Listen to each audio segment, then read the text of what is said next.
Welcome to Activist Collective, friends. It is the day before Halloween, October 30th, and it is 11:30 Eastern Standard Time. I usually come prepared and equipped with notes, and today I don't have those. You see, what I want to talk about in the beginning of all of this is obviously what is the biggest problem in our government right now, and that is the enormous amount of lying taking place by the MAGA party. Okay. The biggest lie that they've told recently is that SNAP benefits are being taken away because Democrats won't reopen the government. This is like, if you don't understand what's going on in politics, it's going to be something that's just too much to take in. It's just too much for you to understand. So you're just going to go ahead and believe whatever your favorite party is telling you. Okay. And when we fall into the trap of just trusting our government and what they say, especially in today's day and age, you run into shooting yourself in the foot, which is what MAGA voters have done, especially this time around. What's happening right now is going to affect every single person regardless of how you vote. Okay. And MAGA knows this. They just know that when it hits you, they're just hoping that you'll blame Democrats. They know you're going to feel the pain. They know that everything is going to eventually roll back onto Republican voters, but they are just hoping that you will blame Democrats if they continue to tell you it's their fault. So let me explain what's going on. Okay.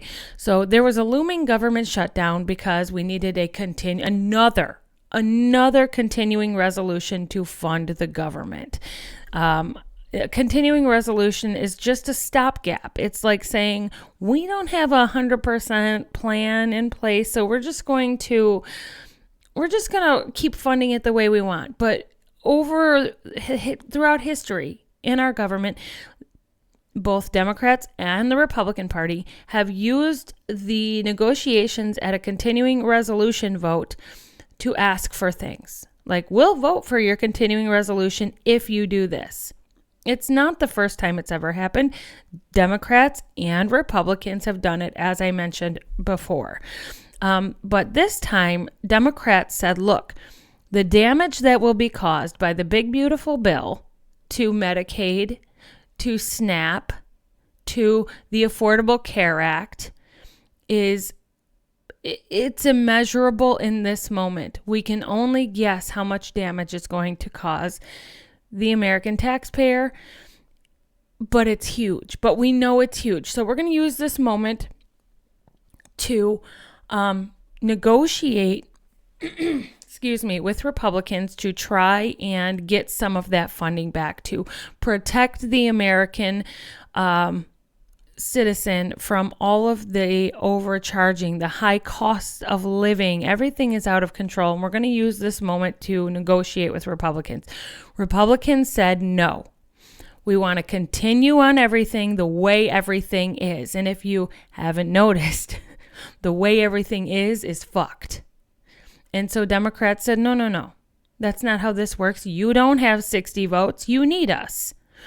So come to the table and let's negotiate. And Republicans said, no, we are not negotiating with you, which is not how it's supposed to work, America. You're not supposed to have control over the House, the Senate, the executive branch, and have an illegitimate group of Supreme Court justices who are willing to bend the law at your beck and call, and then say we won't negotiate with you. Party who has no power, no control over anything. Literally, this is all Democrats have, right? This is the only time that Democrats can wield this small amount of power that they have. And so they said, well, if you're not going to negotiate with us, we're not going to vote on your continuing resolution, which they call a clean CR. Clean meaning they didn't add anything to it. And that's true. Republicans didn't add anything to it because everything is the way they want it to be. They're happy with it. And they knew that a government shutdown would give them the momentum to continue blaming the Democrats so that they could tell their voters, hey, we know this is going to hurt you, but it's going to be the Democrats' fault. But Democrats were willing to take that chance because they knew that if they just rolled over on this continuing resolution, that millions and millions of Americans are going to be screwed out of their health insurance, out of their SNAP benefits, out of their Medicaid, and so much more. So when the day approached that the conversation around SNAP was happening, okay, they knew that October was the start of the new fiscal year and that the month of November started a new payment cycle, okay? The Trump administration came out and said, oh, well, I guess we won't be able to fund SNAP for the month of November. And Democrats were like, whoa, wait a minute. What do you mean you can't fund SNAP for the month of November? You have in your lapse of funding plan for SNAP that there is money there for this exact reason.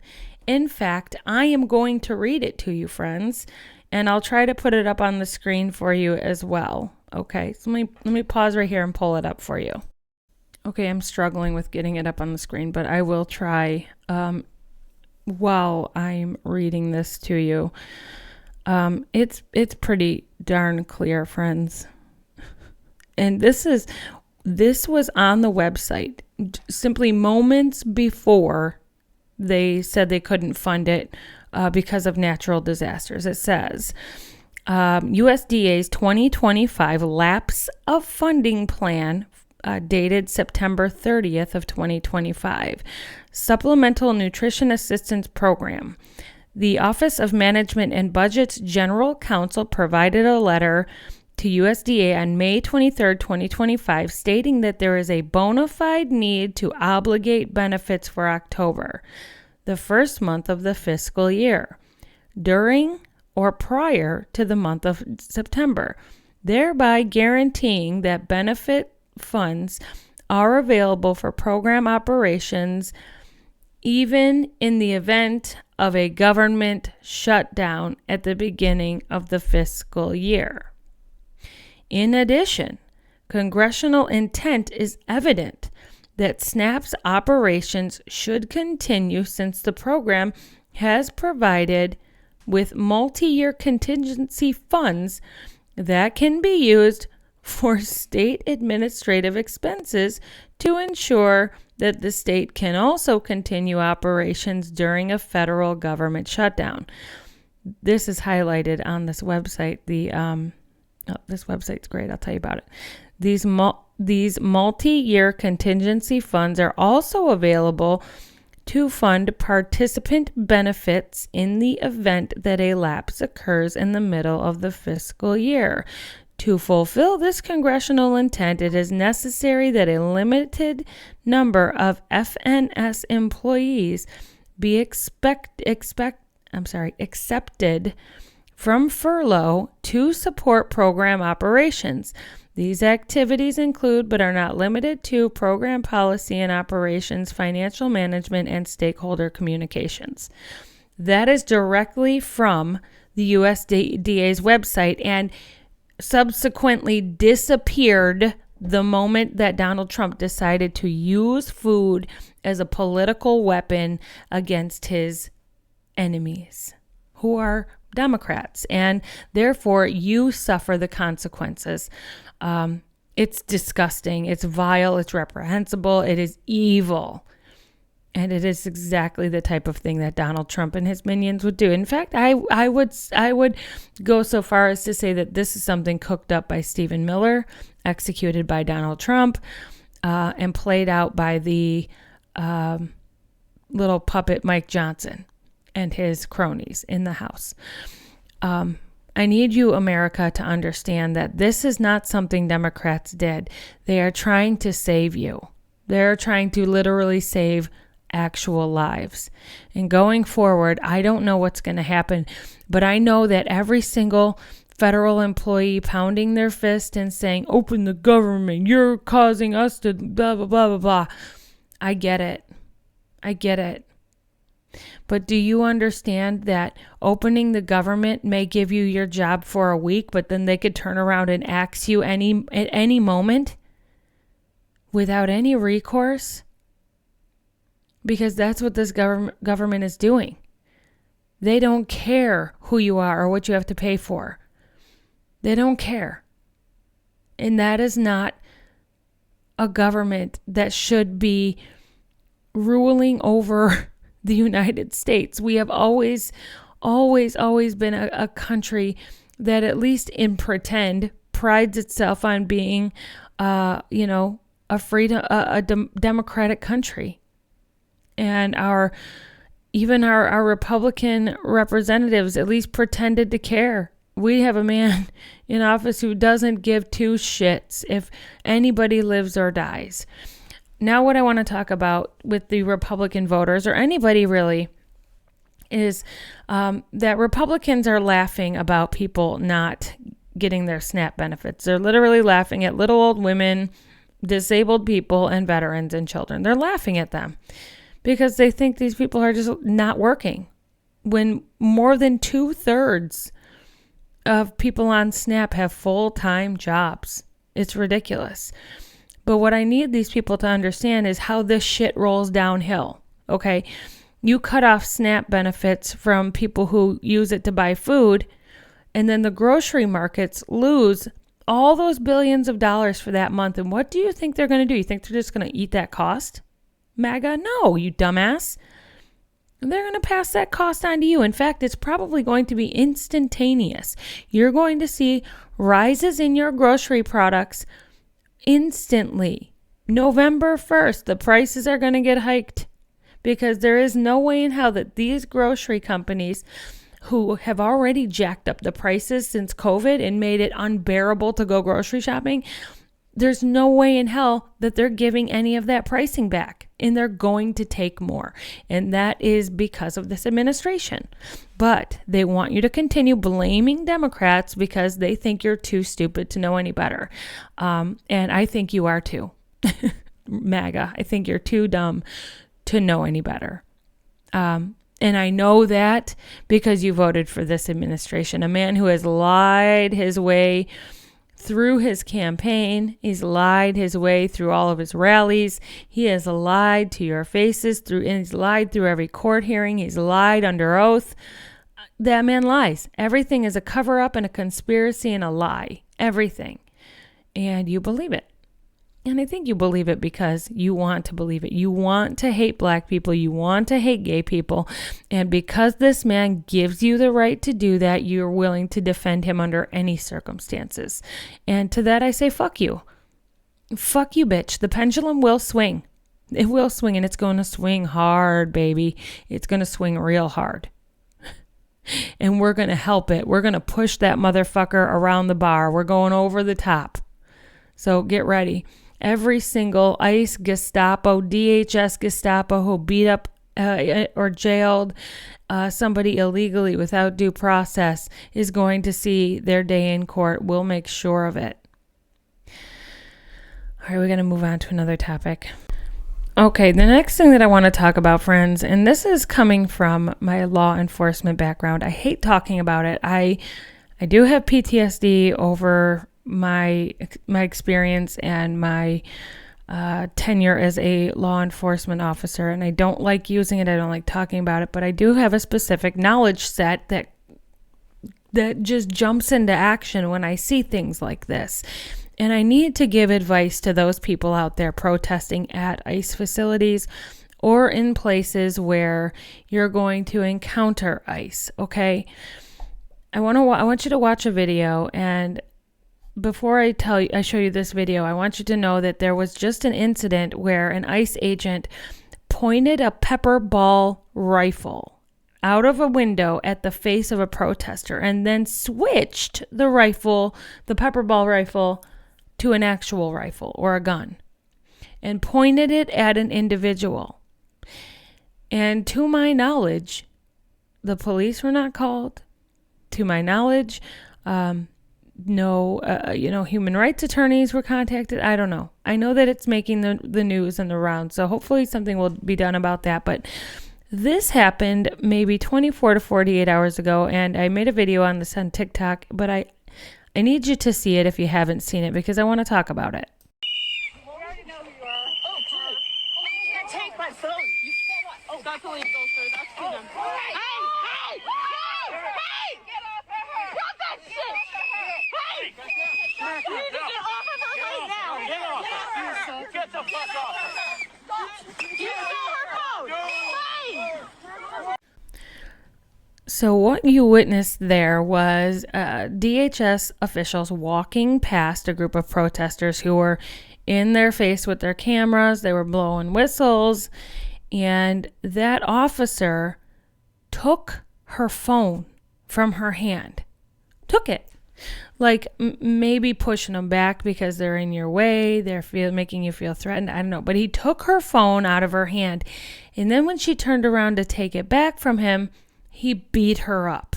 Literally. He dragged her. He stomped on her. They tackled her. In the real world of normal people, if somebody steals your phone and then beats you up, that is an unarmed robbery and a felonious assault. That's like a 15-year felony. And then what happened in that video, if I were to have continued playing it, you would see that they started just shouting and blowing whistles, cheap whistles that don't sound very loud, and screaming, "You kidnapped her phone." Friends, I am not at a place where I can go protest, at ICE locations, and I'm not at all undercutting the importance of what they're doing out there. But if you're going to be out there, have a plan. These are literal Proud Boys that were deputized, and they're violent individuals.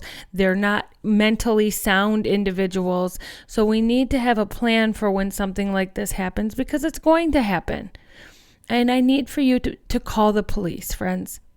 And I know you're going to go, what are the police going to do? The police have an opportunity to help you or deny you assistance, right? And then if that police department won't help you, you go to the next police department. That might be the sheriff. And if they won't help you, you go to the state police. And above all else, I need you to contact a human rights attorney and retain them if you can. Crowdfund if you have to. We have got to get their names into documentation. Official reports, friends. That officer could have been and should have been arrested for what he did. They got up and walked away and never arrested that woman because she didn't do anything wrong. She may have entered his personal space, but that was the extent of it. They didn't arrest her because they know that he was in the wrong for stealing her phone and then beating her up afterwards. A woman. He did this to a woman. Unfucking believable. And absolutely, if I were still a police officer and I took that call, I'd be finding out which officer did it, and I would be making an arrest. And if that meant me losing my job for arresting an assailant, then so be it. Then I guess I get to sue the police department, right? We have got to hold these people accountable, and we've got to use law enforcement as a tool when necessary. And the police need to create a legal chain of documentation for us. So even if they would not have arrested him, you need to demand that they take a report and get it in writing. I want to press charges. And if they deny that, then you have even more. Your human rights attorney is going to love you for this, okay? You have rights, people. Exercise them. I know that it's not cheap to get a lawyer, but there's a lot of them out there who are willing to help right now, even if it were at a reduced fee. But human rights attorneys are on TikTok like, please don't forget we exist. We're out here. This is our specialty. So I just wanted to bring that up. I wanted to talk about it, give that bit of advice, and we'll move on. So Dan Bovino, I think that's his name. Dan Bovino. Yeah, well, I think it's Dan. Anyway, I know the last name's Bovino. He's the chief of Border Patrol. I saw a video where he was standing outside of his car and he was giving hand signals and things like that to the cars behind him. And what he was giving them was tactical, like positioning motions. It's a military thing. And in the video, everyone was like, "Oh, don't call us a Nazi," gives a Nazi salute. That was, unfortunately, I'm sure he gives Nazi salutes at home all the time behind closed doors. But what he was doing was not giving a Nazi salute, friends. That was him. Oh, shit. Hold on. I just saw Hakeem Jeffries is going live. So I'm going to wrap this up here in just a second. But he was not giving a Nazi salute. Friends, we got to make sure that we're giving as truthful information as humanly possible, okay? But Dan Bovino was interviewed by CBS Chicago, and they said, shooting somebody above the waist with pepper balls is legal. And he said, yeah, I mean, if you stray into it, if you're on our property, and that's not true, that's illegal and it's still against their policy. But then he also went on to say, don't protest. As a warning, don't protest and we won't shoot you. And that's what I want to tell you this, friends. Protest harder, protest louder, protest longer, and in bigger groups. Record everything. Record everything, every breath they make, every step they take, every movement, every motion, every trigger pull. Record it all. And please, please, please, please, friends, do not be afraid to contact a human rights attorney. Consultations are usually free, and I'm sure they're swamped, but you need to call one. If you've been assaulted, if you've been injured, if your rights have been violated, we need you to exercise your rights. And if this government is getting bogged down by lawsuits, and like I said in a video earlier, if these officers start seeing their buddies and pals getting dragged through the court system for their actions, they'll think twice about violating your rights. Okay? We must take actual legitimate action against these officers. And I know their names are covered, and I know their faces are covered, but you know who can get their names? The police officer who files the report when you call the police on these assholes. And I don't mean call them every time they show. I mean call them if they do a legitimate thing and assault you or break the law. Document it. Tell these officers, I want it documented that I was shot in the head by that agent standing on the roof right there. Describe the man. Give them every detail. I want his name in the report. Tell him I want his name in the report, and that officer's going to have to do their best to find out what that officer's fucking name is. Okay? I need you to push the police into doing the right thing. Utilize them as a tool when necessary. Stay close together and go in groups and make sure you record everything. Get it from different angles and record 24/7. It is imperative because what the MAGA people aren't seeing is your footage. So we need more of it, and it just needs to blanket the social media airwaves. Okay? Friends, I'm sorry to cut it short this week, but I've got things to do. It's a busy week. I love you all. Stay close together, find your community, and know that I love you very much. And remember, this channel is funded by subscriptions and donations. At the end of this, you'll see some little scanners. You can use your phone and scan it to donate to either my Cash App or my Venmo if it so pleases you to do so. You can subscribe to my Substack, you can subscribe to my Instagram, or you can subscribe to me on Facebook. All of my content is shared across all of the same platforms. But, again, we run on donations. We aren't paid by the DNC as much as those people would like to think we are. But I love you all. Have an amazing Halloween. Have fun with the kids. Try to laugh and smile a little bit, okay? Have a good one.